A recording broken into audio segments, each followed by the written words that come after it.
സുന്ദർ സിംഗ്. സാധു സുന്ദർ സിംഗ് എന്ന് പറയുന്ന ആ മനുഷ്യൻ, അദ്ദേഹം ആത്മഹത്യ ചെയ്യാൻ തീരുമാനിച്ച മനുഷ്യനാണ്.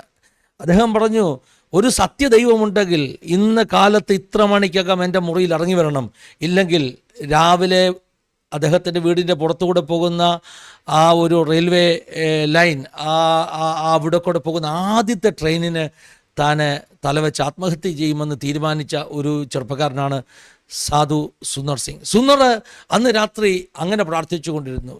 ഏർലി മോർണിംഗ് ആയപ്പോൾ ട്രെയിൻ വരുവാനുള്ള സമയങ്ങൾ അടുക്കുകയാണ്. ആ സമയത്ത് സുന്ദർ തീരുമാനിച്ചു, ഇനിയും ജീവിതമില്ല, ഒരു ദൈവമില്ലെങ്കിൽ പിന്നെ എന്തിനാണ് ജീവിക്കുന്നത്, സത്യദൈവം ഉണ്ടെങ്കിൽ എൻ്റെ മുറിക്കകത്ത് ഇറങ്ങി വരണം.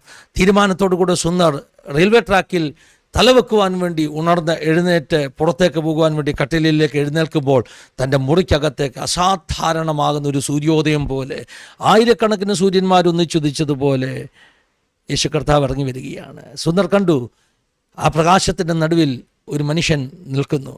സുന്ദർ ചോദിച്ചു, നീ ആരാണ്? പൗലോസിനോട് പണ്ട് പറഞ്ഞ അതേ മറുപടി, സുന്ദർ, നീ ഉപദ്രവിക്കുന്ന യേശുക്രിസ്തുവാണ്. എന്താ അതിൻ്റെ കാരണം എന്നറിയാമോ? അതിന് ചില നാളുകൾക്ക് മുമ്പ് സുന്ദർ മിഷണറിമാർ നടത്തുന്ന സ്കൂളിലാണ് പഠിക്കുന്നത്. ആ സ്കൂളിൽ ഡിസ്ട്രിബ്യൂട്ട് ചെയ്ത ബൈബിള് കൂട്ടുകാരെ എല്ലാം കൂടെ കൂട്ടി സ്കൂൾ ഗ്രൗണ്ടിലിട്ട് തീ കത്തിച്ചു.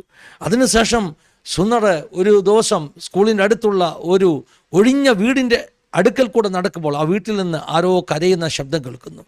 ആ തകർന്ന് പൊളിഞ്ഞു കിടക്കുന്ന വീടിൻ്റെ പൊളിഞ്ഞു കിടക്കുന്ന ജനലിൽ കൂടെ അകത്തേക്ക് നോക്കുമ്പോൾ സുന്ദർ ഏത് മിഷണറിയെയാണോ, അല്ലെങ്കിൽ ആ മിഷണറി സ്കൂൾ നടത്തുന്ന മിഷണറിയെയാണോ എപ്പോഴും കളിയാക്കിയിരുന്നത്, ഏത് മിഷണറിയുടെ മകനെയാണോ എപ്പോഴും പരിഹസിച്ചിരുന്നത്, അവൻ മുട്ടേൽ കുത്തി പ്രാർത്ഥിക്കുന്നു, കർത്താവേ നീ സുന്ദറിനെ രക്ഷിക്കണേ, നീ സുന്ദറിനെ സ്നേഹിക്കണേ എന്ന് പ്രാർത്ഥിക്കുന്നു. സുന്ദറിനെ നീ സ്നേഹിക്കുന്നുവെന്ന് അവൻ അറിയണമെന്ന് പ്രാർത്ഥിക്കുന്നു.